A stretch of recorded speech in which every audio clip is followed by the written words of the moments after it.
nos separará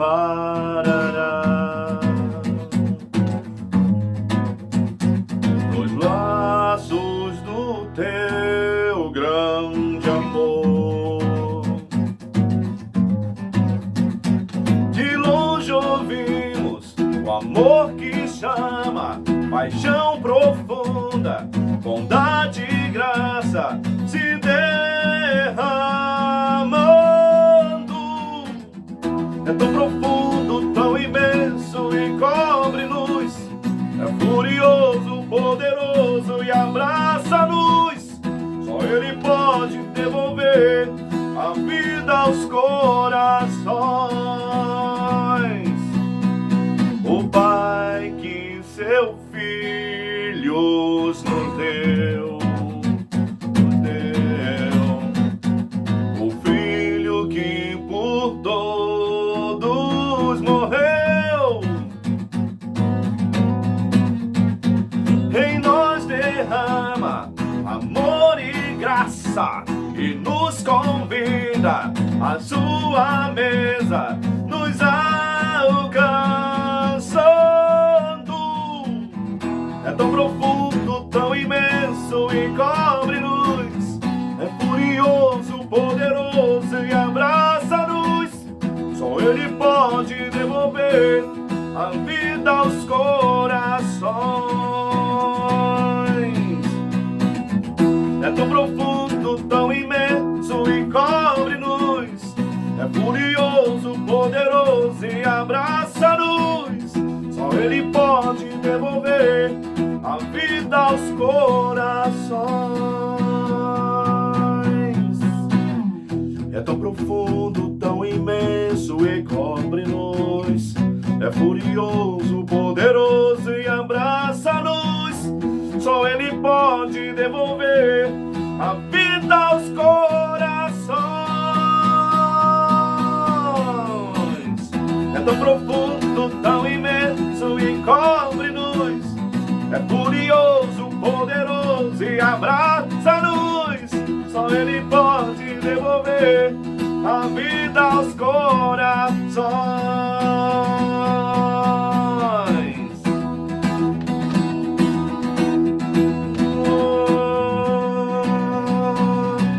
Só Ele, só Ele.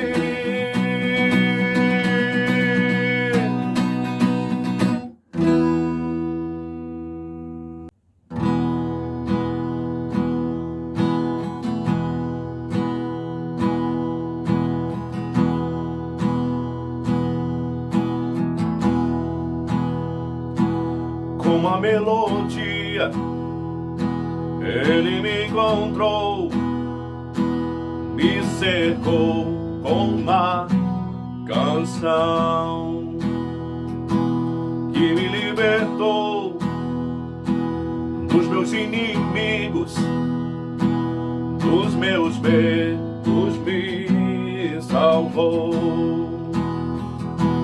Eu não sou mais escravo do medo, eu sou filho de Deus. Eu não sou mais escravo do medo, eu sou filho de Deus.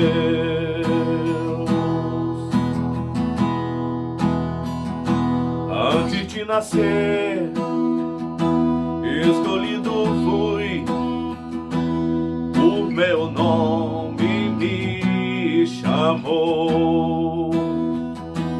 De novo nasci em sua família, o seu sangue me comprou. Eu não sou mais escravo do medo, eu sou filho de Deus. Eu não sou mais escravo do medo, eu sou filho de Deus.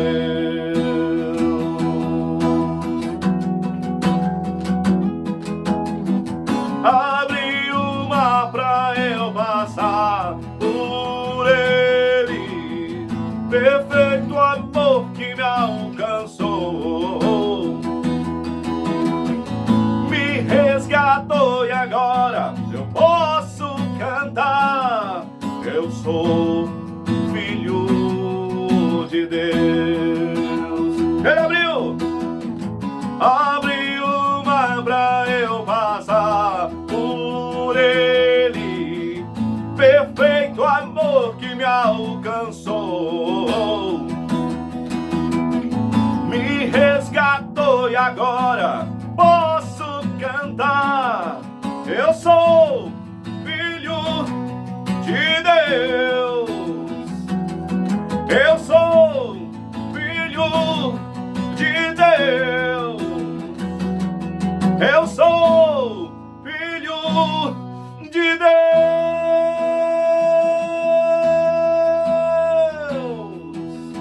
Eu não sou mais escravo do medo. Eu sou filho de Deus. Eu não sou mais escravo do medo. Eu sou filho de Deus.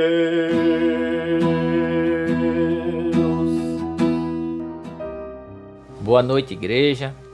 Que bom você estar aqui conosco neste momento de culto online. Em breve estaremos divulgando o início dos nossos cultos presenciais, o reinício dos nossos cultos presenciais. E fiquem ligados aí nas nossas redes sociais. Eu queria mandar um abraço aqui grande para toda a igreja, tanto a igreja de Manaus como a igreja de Parintins, que está nesse momento realizando esses cultos online. Eu queria compartilhar com vocês hoje um trecho que está lá em Mateus capítulo 24, a partir do primeiro versículo, que trata sobre algumas profecias proferidas por Jesus, e a gente queria discutir um pouco sobre isso. Vamos lá ao texto. Capítulo 24 de Mateus, a partir do versículo 1. Jesus saiu do pátio do templo e, quando já estava indo embora, os seus discípulos chegaram perto dele e chamaram a sua atenção para os edifícios do templo. Então Jesus disse: "Vocês estão vendo tudo isso? Pois eu afirmo a vocês que isto é verdade. Aqui não ficará uma pedra em cima da outra. Tudo será destruído." Jesus estava sentado no Monte das Oliveiras. Então os discípulos chegaram perto dele e lhe perguntaram em particular: "Conte para nós quando é que isso vai acontecer? Que sinal haverá para mostrar que chegou o tempo de o Senhor voltar e de tudo acabar?" Jesus respondeu: "Tomem cuidado para que ninguém engane vocês, porque muitos vão aparecer fingindo ser eu e dizendo eu sou o Messias, e enganarão muitas pessoas. Não tenham medo quando ouvirem o barulho de batalhas ou notícias de guerras. Tudo isso vai acontecer, mas ainda não será o fim. Uma nação vai guerrear contra outra e um país atacará o outro. Em vários lugares haverá falta de alimentos e tremores de terra. Essas coisas serão como as primeiras dores de parto. Depois vocês serão presos e entregues para serem maltratados e vocês serão mortos. Todos os odiarão por serem meus seguidores. Nessa época, muitos vão abandonar a sua fé e vão trair e odiar uns aos outros. Então, muitos falsos profetas aparecerão e enganarão muita gente. A maldade vai se espalhar tanto que o amor de muitos esfriará. Mas quem ficar firme até o fim será salvo." Versículo 14. "E a boa notícia sobre o reino será anunciada no mundo inteiro como testemunho para toda a humanidade. Então virá o fim." Quando estudamos Cristologia, nos deparamos em um assunto chamado os ofícios de Cristo. É como se fossem os papéis que Cristo, que o Messias representa, E são apresentados 3 ofícios, O Jesus como rei, Jesus como sacerdote e Jesus como profeta. E realmente, ao conhecermos a Bíblia, nas Escrituras, vemos claramente que o Jesus Cristo, o Salvador da humanidade, tem estas prerrogativas. Ele realmente tem esses papéis na humanidade, Como rei, onde governa a nossa vida e governa todas as coisas.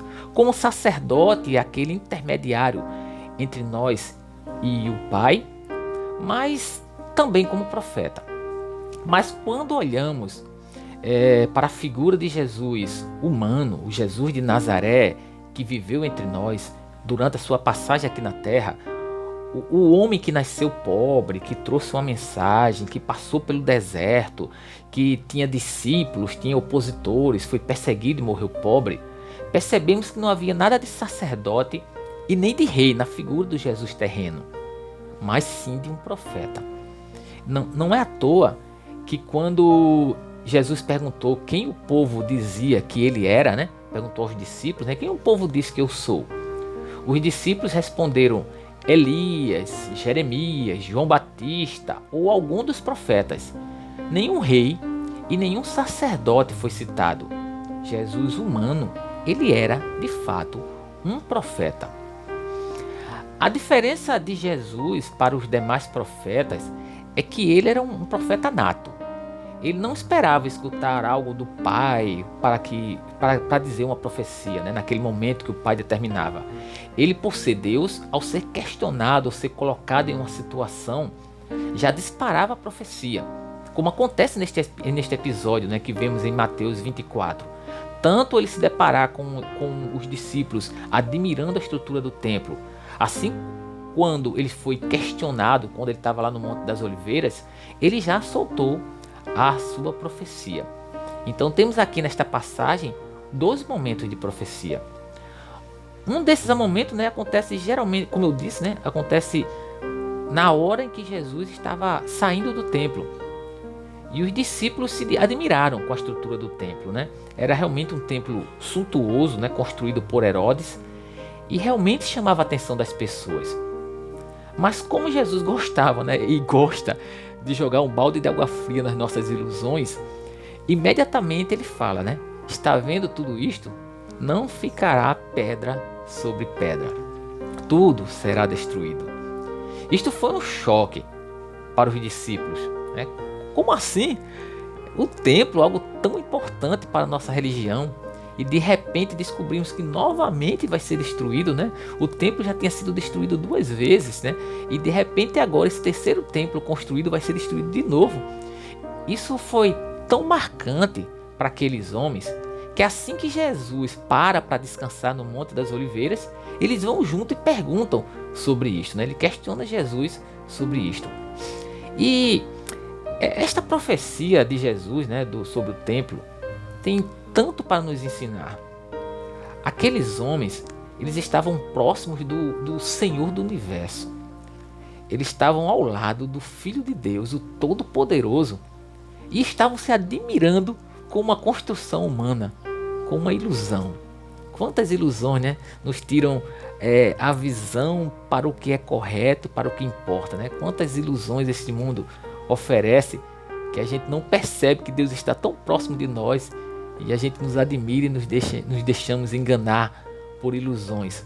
Um templo construído pela ambição política de Herodes, que o construiu para agradar a Júlio César e não para agradar a Deus, estavam tirando a atenção daqueles discípulos que estavam admirando aquela construção, né? E Jesus disse: não, isso aí vai ser destruído. Tem algo muito mais importante aqui para vocês admirar. Precisamos guardar nossos corações, pois muitas de nossas construções hoje estão mais ligadas aos nossos desejos do que aos desejos de Deus. Assim como foi aquela construção de Herodes. Não nos deixemos ser ludibriados pelas fantasias que o homem cria. Temos em nós o próprio Deus habitando, através do Espírito Santo, e isto já é algo sublime e eterno. E Jesus, ao ser questionado pelos discípulos, né, sobre como saberiam que chegou o fim, quando ele estava lá descansando no Monte das Oliveiras, receberam dele outras profecias marcantes e esclarecedoras. Começando por um aviso importante, né? Jesus já inicia dizendo: tomem cuidado para que ninguém engane vocês, pois muitos chegarão fingindo ser eu e muitos serão enganados. Em muitos momentos da Bíblia, Jesus nos alerta sobre os falsos profetas, sobre os falsos cristos que aparecem. E depois do alerta, ele tranquiliza, né? Ele diz assim, não tenham medo do barulho de batalhas e de guerras e de falta de alimento. Isto não é o fim, é apenas o princípio das dores. o mundo ele sempre esteve em guerra, né? Foi feito um levantamento sobre os últimos 2000 anos e não encontraram um único dia que não houvesse uma nação em guerra com outra. Poderia não ter batalha naquele dia, mas estavam em guerra declarada, né? Sempre houve um país declarando guerra para outro. Mas é óbvio que quando nos deparamos com algo como o que está acontecendo na Ucrânia, né? Um movimento de guerra que envolve grandes nações como Rússia, Estados Unidos, China. É claro que esta passagem de Jesus vem à mente, né? É lógico que nós nos deparamos com essa passagem, nós que conhecemos a Bíblia, e refletimos: será, Senhor, que é a partir daqui, né, que o fim chegará? Mas também é óbvio que depois que Jesus falou isto há 2000 anos, a humanidade já experimentou momentos de guerra muito piores. Principalmente no século passado, com 2 guerras mundiais. Mas, como Jesus disse, né? Isto ainda não é o fim. Depois, ele disse que seremos presos, maltratados e mortos. E todos nos odiarão por sermos seguidores dele. Isto começou a acontecer logo cedo com os primeiros discípulos. Eles realmente foram presos, foram maltratados e foram mortos por seguirem a Cristo. A Bíblia nos diz que devemos cair na graça do povo, mas o mundo nos odiará. Então, é comum que passemos por esses momentos de perseguição, por esses momentos de aflição, por esses momentos de morte. E não foi diferente com os discípulos de Cristo em toda a história da humanidade. E hoje ainda acontece em muitos países que cristãos estão sendo mortos por conta de sua fé. E nesse texto Jesus continua dizendo que muitos abandonarão a fé e vão trair e odiar uns aos outros. Para mim esta é a parte mais dolorosa. Para mim esta é a parte mais dura desta profecia. Todas as outras, né, guerras, fome, perseguições, são causadas externamente, ou por pecado, né, ou por situação, por exemplo, de tremores de terra, são causados por questões externas, pelos opositores do evangelho ou por situações mesmo do planeta. Mas esta parte está relacionada diretamente aos da fé, né? Muitos abandonarão a fé e se odiarão. E precisamos estar atentos a isto. A igreja precisa estar unida. Nada externo da igreja deve abalar nossa comunhão. Nada externo à igreja, nada fora da igreja pode estar abalando a comunhão, a fé e o amor entre os irmãos. Não são as diferenças, né? Não são guerras, não são países. Nada pode abalar a nossa comunhão, o nosso amor e a nossa fé. E isso vai fazer o amor de muitos esfriar, mas precisamos estar atentos quanto a isso. Precisamos não estar no meio dessas pessoas que deixou o amor esfriar, a fé abandonar. Uma coisa a entender sobre profecias é que não temos como evitá-las, né? As profecias vêm de Deus e a profecia vai acontecer independente do nosso querer ou não. Mas isso não significa que as situações profetizadas são da vontade de Deus. Guerras, fome, ódio não são da vontade de Deus. E também não significa que devemos nos acomodar como discípulos com Cristo, né? Os discípulos com Cristo, os discípulos em Cristo, os discípulos de Cristo não podem se acomodar com as coisas que essas profecias estão citando e dizer, já que vão acontecer, deixa acontecer. Não é assim que funciona. A igreja, em meio à guerra, deve pregar a paz. Em meio à necessidade, deve matar a fome. Em meio ao ódio, deve amar. E aí vem a última parte dessa profecia. E este é o nosso papel, né? Jesus diz: e a boa notícia sobre o reino será anunciada no mundo inteiro como testemunho para toda a humanidade. Então virá o fim. Então virá o fim. Não são as guerras a fome e o ódio causados pelo pecado que determinarão a volta de Cristo. Deus não é movido pelo pecado, mas por seus propósitos. E o propósito de Deus principal é testemunhar o Evangelho a toda a humanidade. Essa é a nossa função como igreja. Pregar o Evangelho a toda criatura em todos os povos. Um Evangelho pleno que produza amor, unidade e salvação em Cristo. Eu clamo ao Senhor que cada dia mais possamos nos amar por aquilo que nos une e busquemos o alvo. E que na volta de Cristo tenhamos cumprido a carreira proposta para cada um de nós. E que, como igreja em Cristo, como discípulos em Cristo, eu convido todos a cumprir o seu papel. Nós oferecemos como oportunidade para a nossa igreja de viver o discipulado, os pequenos grupos. E você que ainda não participa de um pequeno grupo, eu desafio você a fazer uma experiência, participar de alguns encontros, 1, 2, 3 encontros, para saber como é. E perceber se é algo de Deus ou não. Alguns questionam se isso é algo bíblico, se é algo de Deus. Mas entenda que o próprio Jesus tinha um pequeno grupo que ele discipulava de 12 homens. Então devemos viver esse discipulado em pequenos grupos. Jesus falava às multidões assim como a gente fala em nossas igrejas a multidões. Mas Jesus tinha um pequeno grupo onde ele dedicava mais tempo, onde ele conhecia cada dificuldade, onde ele sabia cada situação e cada um se conhecia muito bem. E é para isso que os nossos pequenos grupos foram criados. Nossos pequenos grupos não é uma invenção nova, é uma tentativa de voltar a viver o discipulado assim como Jesus viveu, assim como os apóstolos viveram. E eu desafio você a participar de um pequeno grupo. Queria orar nesse momento pedindo a Deus por nossas vidas e que possamos ter uma semana abençoada na sua presença.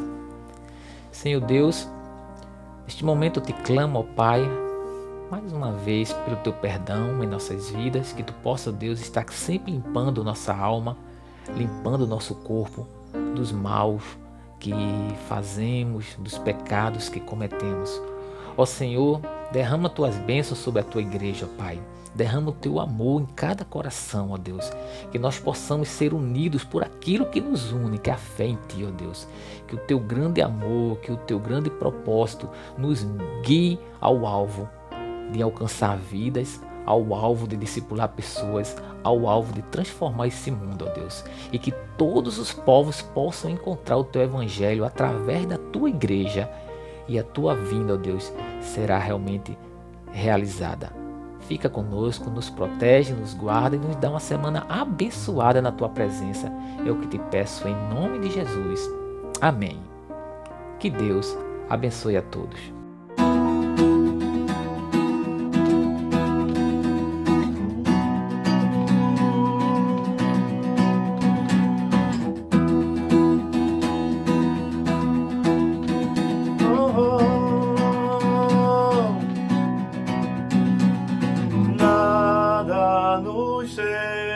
Separará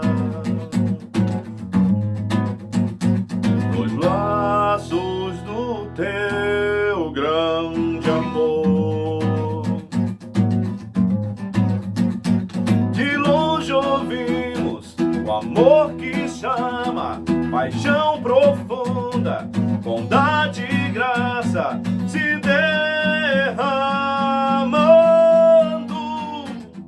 É tão profundo, tão imenso e cobre-nos. É furioso, poderoso e abraça-nos. Só Ele pode devolver a vida aos corações. O Pai que seu Filho nos deu.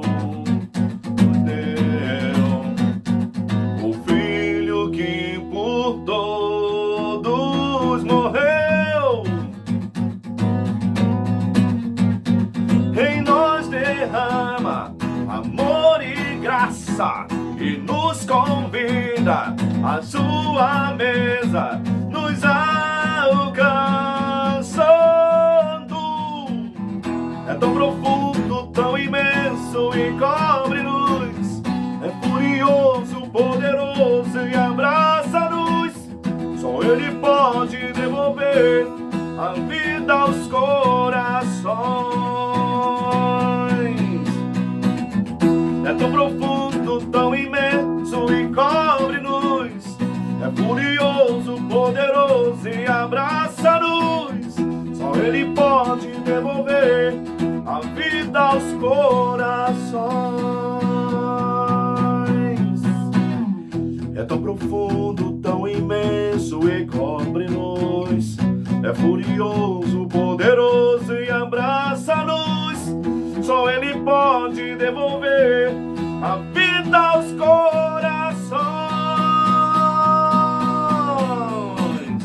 É tão profundo, tão imenso e cobre-nos. É furioso, poderoso e abraça-nos. Só Ele pode devolver a vida aos corações.